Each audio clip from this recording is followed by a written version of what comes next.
soul of the city. What is going on, St. Louis City fans and MLS fanatics? Welcome back to another episode of Soul of the City, brought to you by First Touch Media. Today is Sunday, April the 21st, and St. Louis has just completed a 3-3 draw in the state of Kansas. We took on our biggest rivals in MLS at the weekend and played to a very exciting 3-3 draw. Happy to come out with a point. Probably, St. Louis is going to be wanting this one back as they dominated most of the game, had a majority of the good chances, but allowed Kansas City to sneak their way back into this one. What'd you guys think? Obviously, we were all on a live stream together watching the game, so give the people what they want. Yeah, kind of similar to a lot of the games earlier on in the season that we ended up drawing, where we look like the better side and kind of it feels like a loss, even though it's technically a good result. Like going away to your rival who's close to you in the table, you're away from home and you get a point. I'd call that a victory in most scenarios. But giving away that own goal that Shallowy got, and then, just giving away a goal lead and having to kind of claw your way back into it definitely doesn't feel great coming out of that one. I think it feels fantastic because if you watched the live stream, you probably saw how resigned we all were to a loss. They kind of shifted the flow of the game towards something that felt like we weren't going to get back into. And honestly, we were a little lucky to get that third goal. Takes a little luck, but capitalized. And, it did look like we should have beat them. Mistakes happen. Again, our defense on set pieces needs to be better. Can't really fault Klaus that much because he's a striker. But we'll definitely take a point away at our biggest rivals. Yeah, very true. Kansas City outpossessed us, which was expected. We farmed just about double their XG. It was 1.03 to like 1.77. So some great chances in terms of the XG stat that we all know that Milo is not the biggest fan of, but is a decent predictor of how well we performed. The momentum chart in this one, man, it is just a lot of red and not a lot of blue. Like, they had possession, but it never really got them anywhere. One of their goals coming from a set piece, another one coming from just an absolute lapse in defending, like communication, the whole shebang. But the goals from St. Louis, I was a big fan of all three of them. Some bangers in this one. Yeah, I think we should start with the lineup. I don't know if it's the first time all season where we've been able to field the exact same 11 as we did a week before, but yeah. We're still missing some key players. Like, I don't know if Kansas City really has any key injuries besides maybe Johnny Russell coming back from injury, kind of working his way back to fitness right now, but he ended up having a cameo in this game. Yeah. Didn't really do anything. Maybe gets an assist if the Shallowy. That's an own goal, man. I don't know how they can give that as anything other than an own goal because it's definitely not a shot on target. I don't know what the MLS is smoking, but it's an own goal. A shot in general. Yeah, I don't think it's a shot.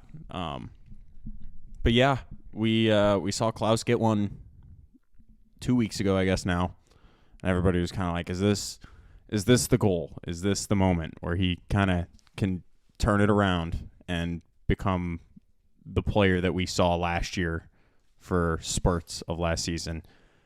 And he looks like a man reborn. He was everywhere. The link-up play was linking. He was physical.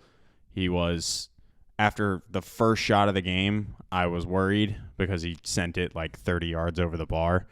But after that, everything was on target. He was in dangerous positions. Fox in the box for the first goal. Yep. He was everywhere. What do you guys think of the performance? Yeah, the obvious MOTM goal and assist in this game. I was incredibly impressed with the performance. We saw him finally play in the number 9 role, and I think last week against Austin, I said that I had seen like a passing network for St. Louis City, and Indy Vasilev was actually ahead of Klaus in the passing network.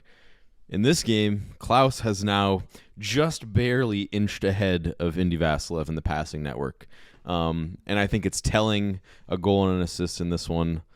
Yeah, man, physical prowess. Like, we thought only Sam was the physical specimen, but Klaus proving that he's been in the weight room. Yeah, and showing some fire that last game he scored, but he wasn't really showing that fire, that desire to win every ball that he can, to be physical, just to win. It really looked like it's the first time I'd say he looked like the man on the pitch that wanted to win the most and would throw it all on the line to get a goal or even just to get possession. So hopefully he can do that week in, week out, and hopefully this is not the spark, because that was last week, but it's definitely a good sign. And Catching flame, catching fire. Yeah. Shout out J.K. Rowling. No, wrong, completely JK wrong. Rolling for 420. Whoa. J.K. Rowling wrote Harry Potter. Oh, Yeah. shit.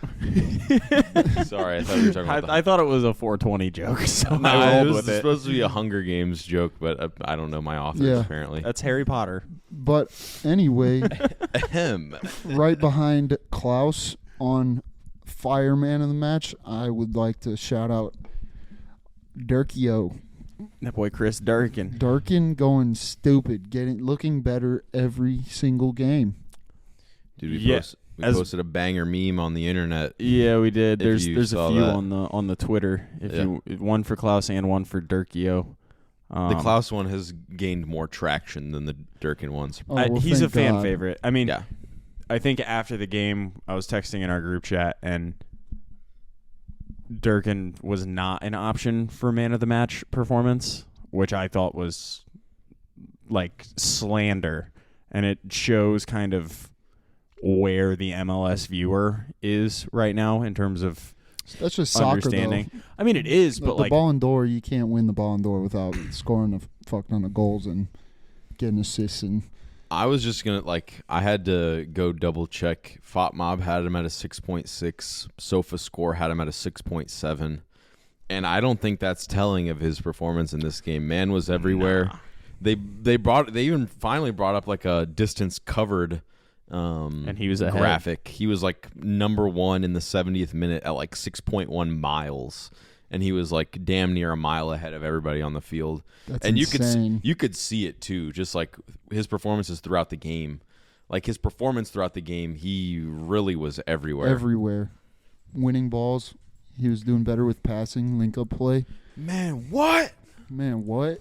Yeah, I mean, I think something that's always going to kind of hold him back a little bit is his passing range and ability, because he's 27 for 42 with accurate passes, which is a 64% passing percentage. And all the But- fouls that he commits. Had a block, 3 clearances, 2 interceptions, 11 ball recoveries, won 5 of the 11 duels that he was a part of, and was committed 3 fouls during the game. He's pretty lucky to escape without a yellow in this one, I think. Yeah, definitely. Yeah, in my mind, he got a yellow, but I guess he didn't. Well, it was pretty misleading before half. I thought he got a yellow too, but it was actually shallowy for like dissent, I think, towards the referee, because he was displeased with the way that Durkin was fouling people. But like having that physical presence, that like I know in the back of every Kansas City player's head, anytime they picked up the ball in the midfield, they were like looking over their shoulder, because they're like, I know he's coming. Like he's coming from somewhere and is going to try and hurt me. And he's one of a few that are, I mean, half the team last night was fine with lowering the shoulder. Yeah. You know, we got Klaus lowering the shoulder. I think Totland is fine with throwing his body around. Yeah. You already know Tim Parker don't give a shit. He'll hurt you if he wants to. He will. So, yeah, keeping them on their toes. I mean, I think that's a great segue into talking about, I mean, there's 3 goals in this one for each team, so we probably can't spend too much time on all of them, but, I mean, 16th minute, after I felt like St. Louis was generating some chances, we immediately break down, give and go between Willie Agata and Alan Pulido. Pulido's slotted in by Agata. Great far post finish. I mean, we just checked off for the give and go. So we're down 1-0, and then was like 34th minute, I think it was. Comes the Klaus goal.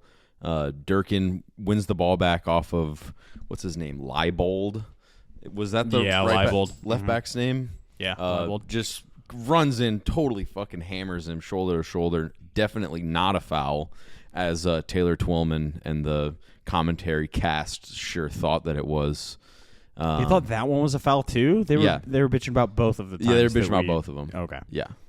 I mean, which the ref game's just wasn't gone soft. calling. yeah.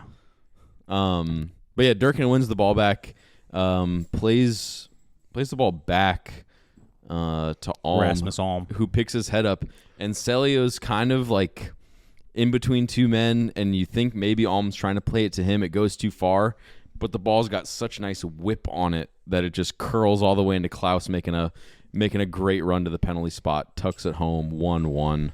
It's pretty funny because you can tell that was not what he intended, because as soon as it doesn't get to the intended target, he like throws his arms up. Yeah, he's all like, pissed off. Yeah, what the hell? And then it gets to Klaus. Yeah, and like for that first, 15, 17 minutes, I think, is when they scored.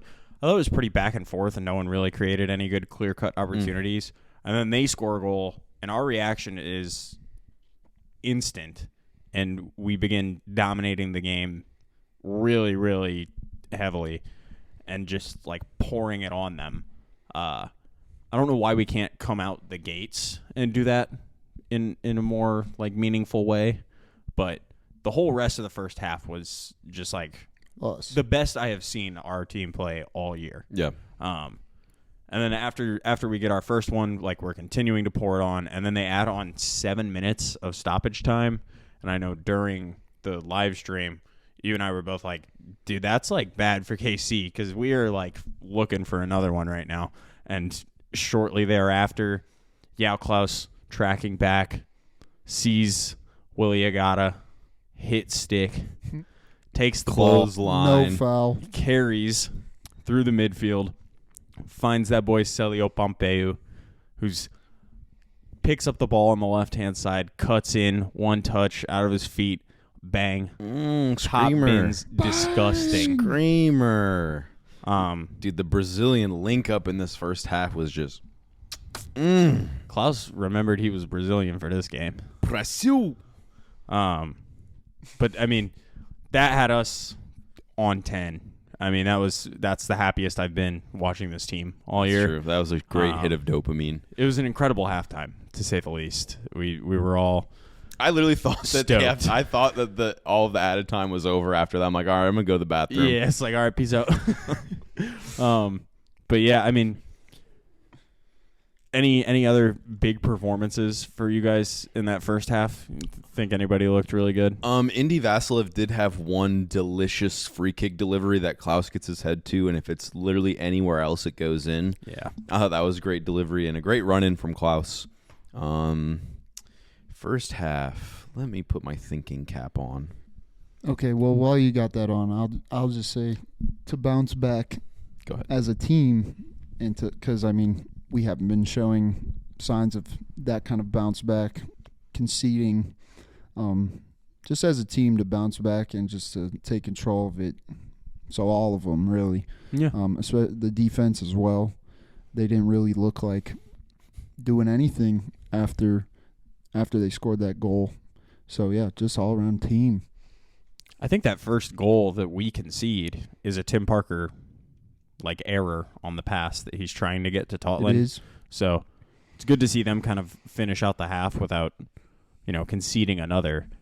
But yeah, I mean, we were just dominating. It's like the only way to put it. Yeah. I don't really know what Carnell said at halftime, but it needs to change because we came out and like let them do what they want. Yeah. Which is just possess the ball and kind of dictate the game, which we were doing in the first half. It's just we were pressing and getting the ball back in like really dangerous positions. Yeah, I wonder if like he wanted to try to just be more defensive and try to secure a win on the road off of a 1-up.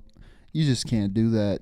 Yeah. The quality of the players in this league is just not at a high enough level where you can go a full 45 minutes without conceding a goal unless you know your team is capable of doing that. Right. And I don't think that No. I'm sure that Carnell knows we are not capable of doing that right now.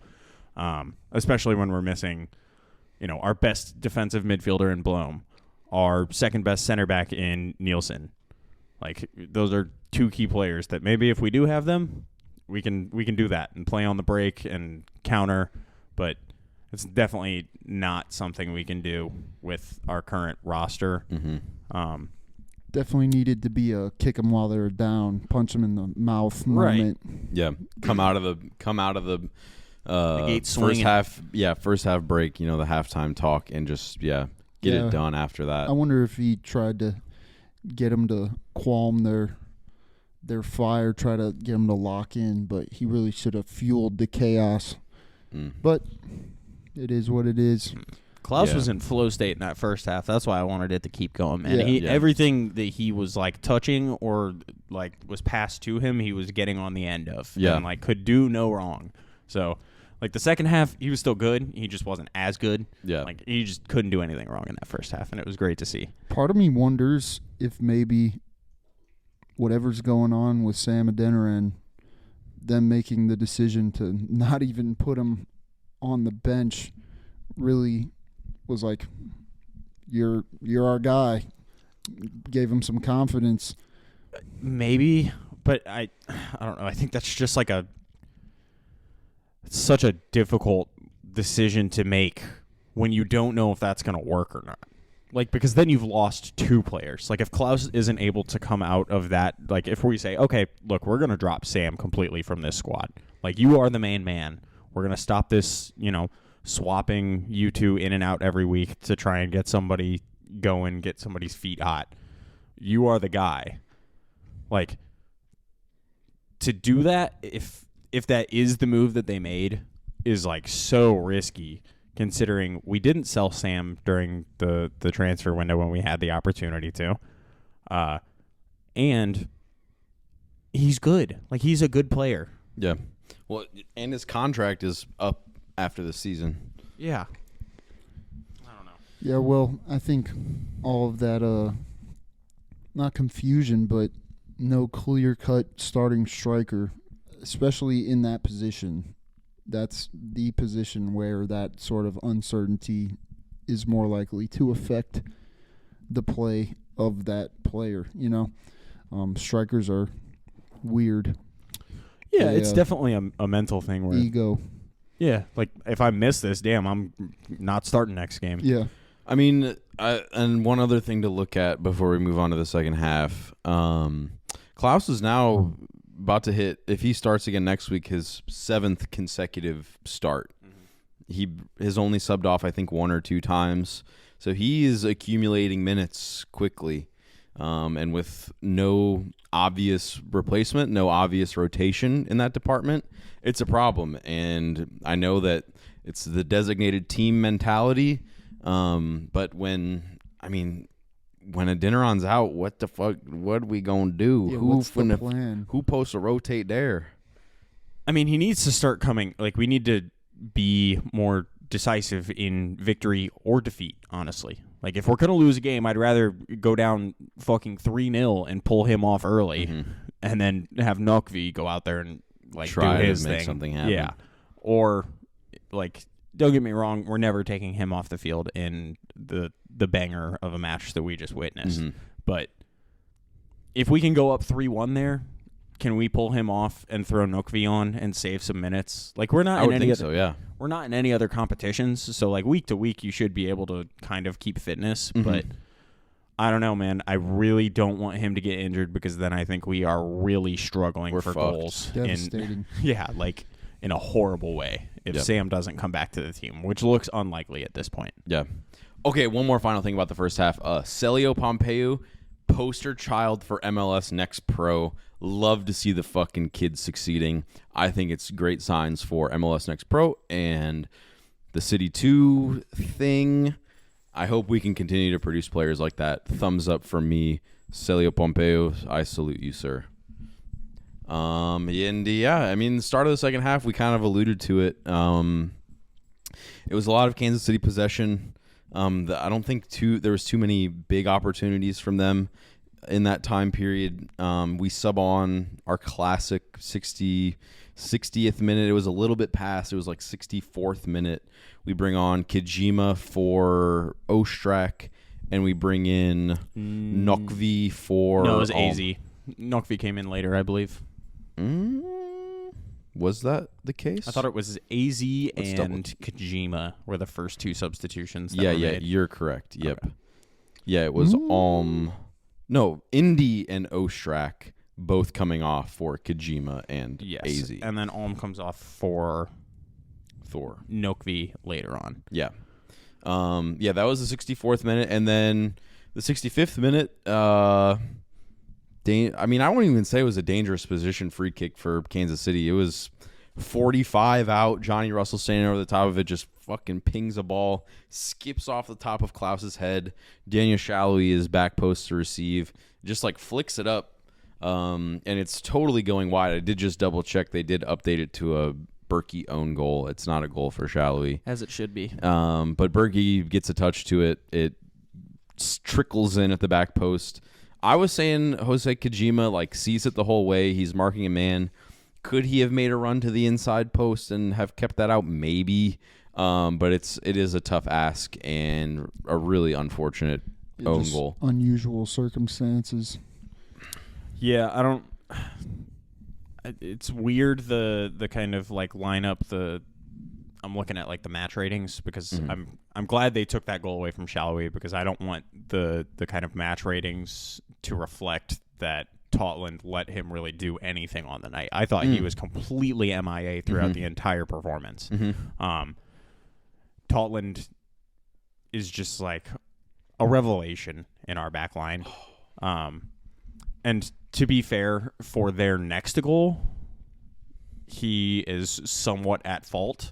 It's across the back line. It's everybody's fault. Yeah. Because they score their next goal by just picking the ball up in the midfield, and we're trying to play a high line offsides trap, and Tim Parker and Kyle Hebert are communicating, and they're in line together, and Eric Tommy runs off the back of Tim Parker, and both Marcanic and Totland are playing deeper than our center backs and holding him on side, and he just, runs in behind and slots it side net. Tucks it.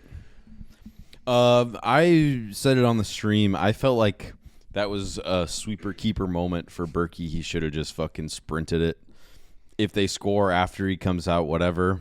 But there might have been enough time for him to come out and do something there. Like an instant decision that needs to be made. I did ask him about what goes through his mind in sweeper keeper moments. That was my first interview question that I ever asked. And he says it's very tough, so shit. I mean, it is tough, yeah, man, dude. It's an instant decision. So you either do or you don't. And at least he didn't start to do it and then decide not to. But yeah, he definitely could have come out more even if it wasn't to and try he's to done it boot so often in the past. I'm not gonna super knock him. I trust his judgment. But I just watching it back, I felt like it was there for him. Yeah, it's not even his fault either way. Manuel Neuer would have been studs up through that ball. Oh yeah, halfway up midfield. The way this game was being called, oh absolutely. I mean, I think that and the own goal make this probably Berkey's worst performance on the year for us. And it feels harsh to say that because I don't really think he had a chance on any. The own goals, he's just unlucky. That sucks. You tried to swat at it, and somehow, some way, you pushed it up into the air, and it lands perfectly in the bottom right-hand corner of the goal, is what it is. You don't come out after the defense fucks up and, ruins the offsides trap. He's not saving that Pulido chance, probably. And then they didn't really have any other opportunities in this game. I mean, there's one for Eric Tommy late after we've already scored another, but it feels bad because he's been so insanely good this season, and he just gets like 3 put past him and doesn't really even have a say in any of them. Mm-mm. So, yeah. Sucks for him, but now we're down 3-2. Yeah. And we need a goal. And what other man than the new boy, Thomas Totland. Totlandinho. And Kojima plays kind of like this floated ball in the midfield to Klaus, who like heads it down and tries to get it to AZ. AZ misses it, and Shallowy boots it to their left back. I think it's Leibold, actually, I believe is their left back. Yep. And Totland's just pouncing on it because it's a terrible ball. Takes one touch, like dinks it over Leibold's challenge, and then he's one-on-one with Meslier, and he slots it in between his arm and his like torso. Inch perfect. To put it in the fucking bottom corner. Scenes. The absolute scenes in my office here at home. You never forget your first. Never. Man, I bet that feels so good for him, too. I was looking at his stats on the night, and he was like 0 for 6 on long balls. He had some great other defensive statistics, but, I mean, for him to just be right place, right time, goal hungry, like, fuck it, we're down a goal. It's time to get my ass up there. And to break through like that, people on the internet were saying, and we saw it against LA Galaxy when Adeniran had the opportunity to put us up 4-3, and Caceres just took him out. They were hoping that Leibold would have had the instinct to do that, but kind of tried. He did not. Yeah, I mean, he slid. Yeah, you see it a lot of times, honestly, in football, that people are like, well, this is technically the right call to make. Because it is. Like, I'm not going to knock him for it. If someone's in behind and Tim Parker's got to do what he's got to do to, like, save us a point or, all 3 points or something, switch. Do what you got to do, man. We'll live without you for a game. We'll take the points here. But, yeah, glad he didn't try to murder Totland. Well, I think Totland, credit to him, he anticipated it, like, the entire way. So he was dead sprint. Took a big touch past him. Yeah, so like, he did what he could. He did try to slide tackle him, but you're full sprint with the ball at this point. Like, you don't have enough time to even get your momentum going enough to take him out. And the finish, man, yeah. Dude, it felt like so good because that game the whole time felt like we were the better team. Yeah. And felt like we deserved at least something from the game. And for us to possibly go home after basically dominating another team for 70-ish minutes with nothing because of a Berkey own goal is like really shitty considering where we're at in this season. Like, that would have put them 2 points ahead of us in the table, and we're back in the fucking like depression doldrums of MLS hoping to make the playoffs, even though fucking 80% of the teams do. Yeah. So it's a huge goal. Hey, like, no bigger moment than that. And the hater inside of me is coming out, man. Kansas City dropping points from a winning position yet again. What a cornball ass fucking tifo they did. Abandon all hope, ye who enter here. Really, bitch? You have dropped infinite fucking points from home this season. Bro, you are the gateway to the goal zone, okay? I couldn't think of anything funny. Ye who enter here put 3 past us in the 90th minute. Make us drop points. Portland did it. Dude, fucking everybody. Galaxy did it. Bro, they're finished. They're finished. They're finished club. They're a group of fucking bums, bro. Yeah. Dude, Rosero, their center back, that dude was pissing me off all night, man, because he would just get on the ground and stay on the ground. He always pissed me off when they play, There was a Klaus double opportunity where a ball gets played back to him, and he just fucking out jumps him, and fucking Rosero goes down. Klaus like goes to help him up, and Rosero's like. He did that to Vasilev early on in the game too. And so when Vasilev like tries to help him up, he like doesn't take his hands, and then he gets up like a second later, and Vasilev just like spanks him on the behind really hard. Looks like, which I thought was gets sunned. pretty funny. We didn't see any of the new rules take effect tonight. There was 3 new rules regarding substitutions, regarding injuries, and then the third one isn't really a rule. They're just doing in-stadium announcements for VAR decisions. But the 2 rules they introduced were if you're down for more than like 15 seconds with anything other than a head injury, they force you to go off, and you stay off for, I think it's a minute, and you play a man down for a minute. And then the substitution, if you don't get off the field in 15 seconds, the sub can't come on for a minute. Honestly, so that didn't come into effect last night, but that is out there. As much as I like to hate on the MLS for their, idiocy, those seem like good rules to me that try to eliminate people flopping and stopping the game by acting like they're hurt. So, good rules. I mean, at the same time, though, sometimes people really do need some attention out on the field. I mean, I don't know. It's going to be interesting to see how it plays out. But from your perspective, yeah, that makes a lot of sense. I just am fearful that it might come to bite us at some point if somebody's down for... I mean, 15 seconds is not very long. No, but I think it's a better solution than what we've seen elsewhere around the world. Like, I don't know the injury statistics, but the Premier League that we're all fans of has made changes to kind of bring in, like, you can, waste as much time as you want. We're just adding it on at the end. Like, we see games with, like, 14 minutes of added time at the end where, like, as much as that's helping the game because you're getting that time back, like we've seen statistics where like the ball is in play an average of, 56 minutes in a Premier League match or something ridiculous. I think it's a better solution than just adding the time on, because I think what that just like adds to is the strain on these players when they're already playing multiple fixtures and already playing 90 minutes. Like, it's better to just punish the team there and then, make them play without one of their men for a minute if it is one of those time-wasting scenarios, than to chalk it up at the end of the game.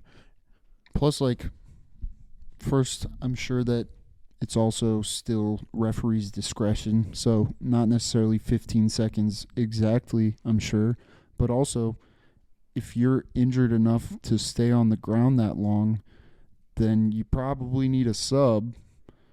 So if it's really an injury that is that bad, then the 1 minute doesn't really apply because you get a sub because you're actually injured. Yeah. Well, and then the one final counter argument is, now everyone who goes down is just going to clutch their head because head injuries don't count. Right. Like, they're not going to kick you off for a head. So people are just going to be like, oh, my head. And maybe it just goes into a new iteration of people getting their way in time wasting. We'll see. I agree with you. I think it'll be a good look. I'm just playing devil's advocate with the points that I see on the internet. What a banger game, though. Yeah. If anything, it was entertaining. Yeah. And that's good, because kept me on the edge of my seat. I went to that Austin game last week. Not the most entertaining game that I've ever been to. I'm so excited. I really hope my boss watched the game this weekend, because this is the game. This was the game to watch. She said she watched the Austin game last week. This was the fucking game to be there for. What'd she say about the Austin game? Pretty fucking boring? Pretty fucking boring.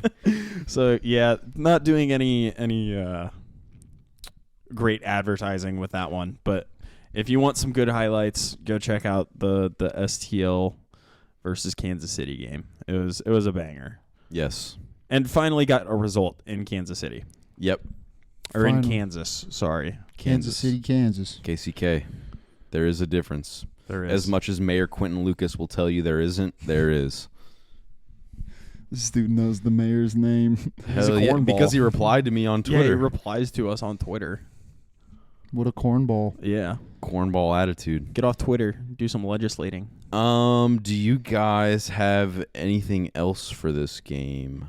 Oh, yeah. For the haters that say that our goals came from fouls, I challenge you to go back and watch the game, I guess, and you'll see that Kansas City also got away with plenty of those similar shoulder-to-shoulder fouls. Y'all just didn't capitalize on it. So get better, I guess. Yeah, Get that weight room. we can touch on that and just like the ref didn't call it. So And it went to obviously- review. Yeah, and it went to VAR review. Like you can be as angry as you'd like to about it, but If it's it going ain't. It's both not ways, gonna change. then Like it's your fault for not capitalizing on it, you know? yeah, our goals were legal too. Yeah. I think looking forward, I would like to see what kind of players we can get back from injury because this was the first time that I thought Ostrak kind of had a pretty poor performance. Yeah. Not very involved, not really picking up the ball deep and kind of pushing it up the field.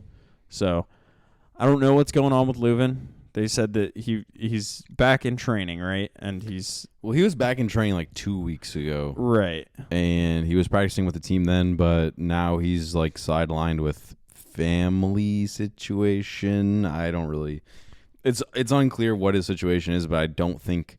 He's going to be back soon. I mean, Carnell made some kind of very weird. Cryptic. Yeah, weird comment that it was like we're just trying to help him progress with his health and his like other situation. So like made it seem like maybe he wasn't fully fit and he's got this other thing going on. So I'm not gonna expect him to be back just yet next week. I'm gonna be hopeful, but I'm just gonna Yeah, well, be pessimistic. the way that Durkio progresses every game, he'll be the best fucking player in the MLS by the end of the season. Hell yeah. You One mean can that? only hope. Stand on business. I don't know what that means. Stand on it, Dan. Well, How? if Say we're it not with going to your get any, chest. if we're not going to get any of our players back from injury, well, we might see Nielsen come in for Yeah. Hebert. I'd like to Yeah. see that one. Yep. But other than that, I would probably say unchanged 11. Let the boys go out and play again. I think Mhm. Celio is, until he really puts up Stinker. a few stinkers in a row, Yeah. he needs to Not even one stinker. needs to lock down that left wing slot. We're only in one competition. Please stop rotating the squad when Yeah, we're let 'em getting cook. results. Yeah, Let you him don't get out need to there. do all that. Yeah, so I mean looking ahead, next game, Houston Dynamo in Houston. Houston just coming off a 1-0 loss in Copa Tejas to Austin. They conceded, I mean, they're the rather unlucky ones. I won't even say unlucky. I mean, they put up like 17 shots to like an Austin 7 and couldn't score a single goal, and then Austin score one goal away from home to win the match. So we're going to be taking up a pretty defeated Houston side. They got some players back from when we played them in the CCC. Yeah. Let me look at that real quick. Well, currently they are sitting 6th in the West. They do have a game in hand because they have multiple fixtures going on, so I think they missed out on maybe one game due to the CONCACAF Champions Cup. But they're on 13 points. We're on 12. We're tied with Austin and LAFC. But there's only 4 points separating Vancouver at the top with us in 9th, just barely scraping the playoffs. So everything's still very up in the air right now. On the bright side, KC's out of the playoffs right now. So that's always nice to see.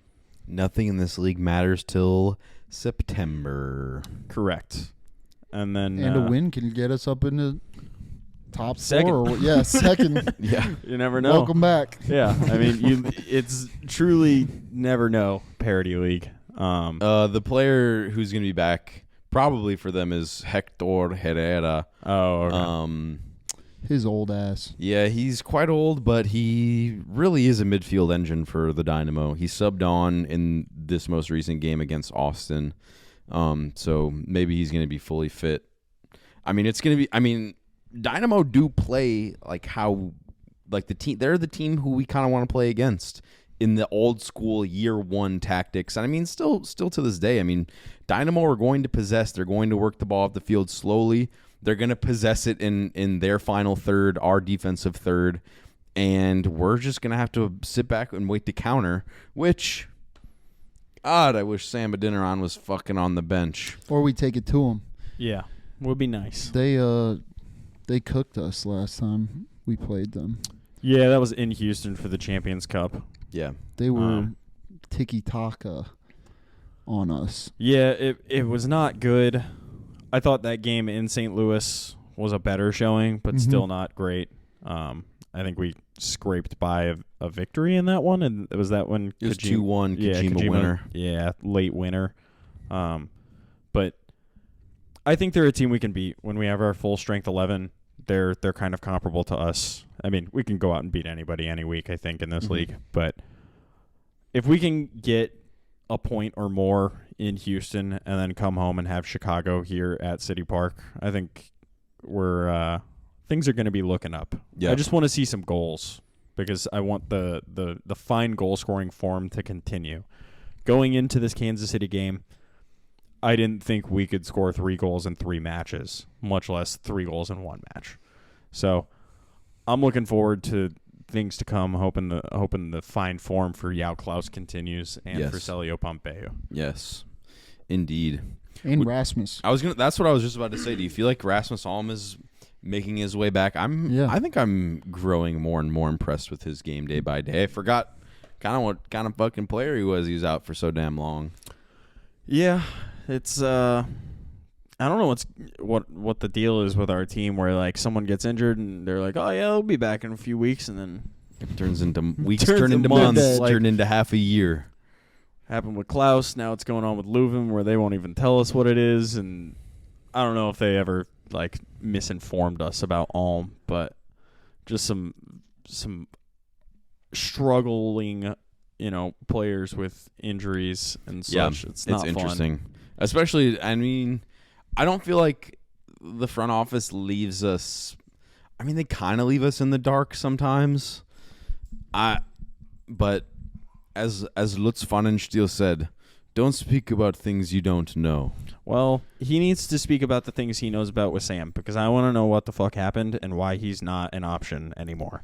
Because we desperately need a second striker. Oh, dude, I didn't listen to it. He was on KMOX today at some point. I should have fucking listened to that before this episode. He probably just said a whole lot of nothing. Yep. If I know, people that work high up in places. But maybe he dropped a fucking knowledge bomb on local radio. Doubtful. I think, sorry to go back to Rasmus, but I think we should give him some flowers a little more because I think he looks like he's enjoying this play style compared to the play style that he was in when he was healthy last, with Stroud and him being the bombers up and left. Yeah, up and down the wings. Yeah, you know what I'm saying? Yep. And it seems to be more creative now. And I mean, even though it wasn't what he intended, that was a hell of a ball that he played in. Yeah. Yeah. There's something to be said for putting it in a dangerous area. Yeah, and working hard too. I mean, the second goal where Klaus put the hit stick, he was chugging away between two of their defenders, got sandwiched off the ball, but he's really throwing it all out there. So absolutely, he's Dang. Light's Sorry, too I don't bright. know. I don't know if you guys heard that. Yeah, light's a little too bright. But I guess last thing before we get out of here, how did we feel about the substitutions this week in this game? Because I think AZ pretty MIA Kind of took the air out of the game yeah. a little bit. I'm not going to ever blame the subs who came on that. For that goal, yeah. They step on the field and they score a goal. It sucks. It unlucky. Just unlucky. happens. I thought those subs made a lot of sense. Maybe like these early indie substitutions every game. I would like to see him try to stretch for a longer amount of time because it's been Indy at 60 minutes majority of the games recently. So I would like to see him play a little longer. But I also felt like maybe Alm could have been the first one to come off. I thought he was looking a little slow towards the end of the second half. But I mean, other than that, I thought they made sense. I didn't have any complaints really. Indy is also actively healing from an injury, Yeah, that's which true. takes energy just while it's happening. true. You know, Yep. like you're growing your bone back. So, I won't say that it's not the best idea to keep his energy levels at least sustainable, because that sort of shit can prolong injuries. You know. Yeah. I thought the Kojima looked all right in Yeah. his cameo. Nokvi Nah, kind of factor. not really there. And then we actually did Rare see her. door. Yeah, rare Christian Dior. That's how they pronounce it. I know. Dior. Dior. They were saying Dior the whole time in the commentary. Yeah, my boy, high fashion. But Give me. I thought that was interesting. Maybe Carnell is kind of toying with that idea again. Because I think that Marcanic does have like a lot of defensive lapses. Yeah, and I really did think he had a good game. I thought tonight. he did too. He played well. Yeah, he kept fucking Tommy on side on that one. He also had a great slide tackle on a breakaway. I think it was on Tommy. So, I mean, I thought he had a good game tonight. He did. He had a couple like volley opportunities as Yeah. well that he could do maybe a little bit more with. But at least he puts them on target. True.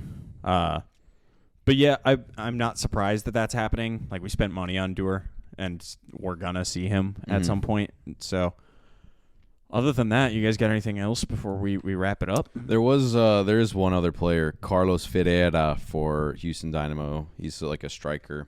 He is scary. He's scary. Really? He's back. So, just something to Scarier keep in than mind. Polito.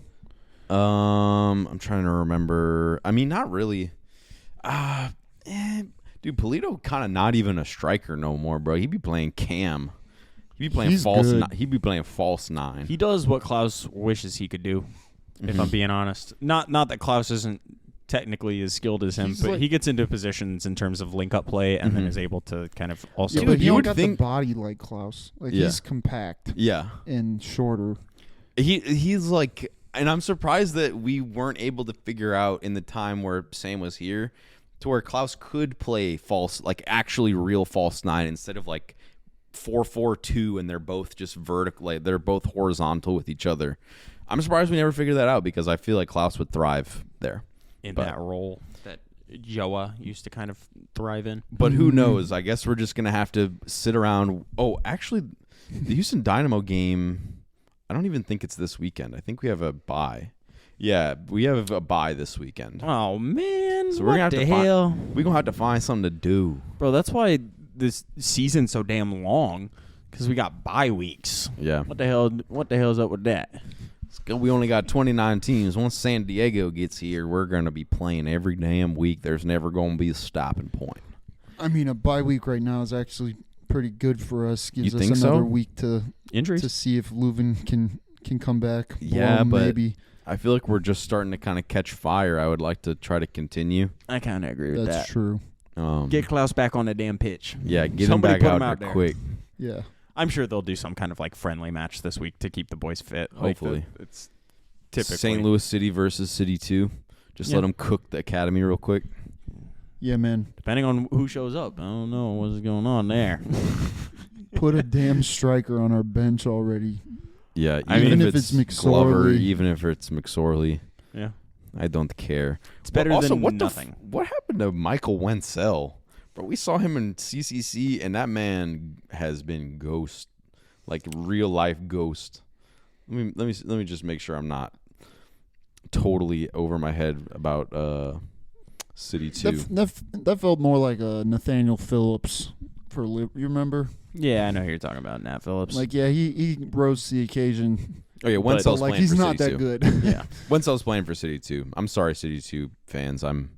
We need to be more tapped into the young academy. cats.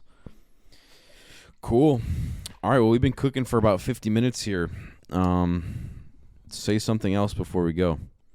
No. Yes, I'm instructing you. Everybody have a wonderful week off. At least this week we won't have to live with depression in a 2-week stretch because we took a fat L. So I'd call that a win, and go out and get some other wins in your life. Thanks for tuning in. Have a good night, or good afternoon, or good evening, or good morning. Thank you for watching this episode of Soul of the City, brought to you by First Touch Media and Anchor FM. Make sure to check us out on YouTube at First Touch Media, and all of our socials are at First Touch 314. Thank you for watching.